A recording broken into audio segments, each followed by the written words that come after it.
Nasa bansa si Japan Coast Guard Commandant Admiral Siguchi Yoshio. Detalye tayo sa ulat on the spot ni Oscar Oida. Oscar?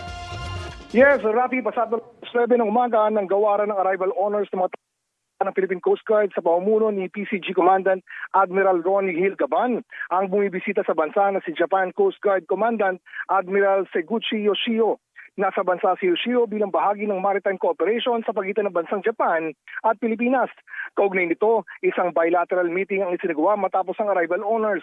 Sinundan naman ito ng pag-inspect sa BRP Teresa Magbanwa, ang 97-meter Japan-made patrol vessel ng Philippine Coast Guard. Ikinatuwa naman ni JCG Commandant ang ginagawang pag-utilize ng PCG sa naturang barko. At sa mismong BRP Magbanwa, nagkaroon ng demo ang mga tauhan ng PCG at JCG ng kanilang arrest techniques na itinuro sa kanila ng mga tauhan ng Japanese Coast Guard. Rafi? Maraming salamat, Oscar Oida.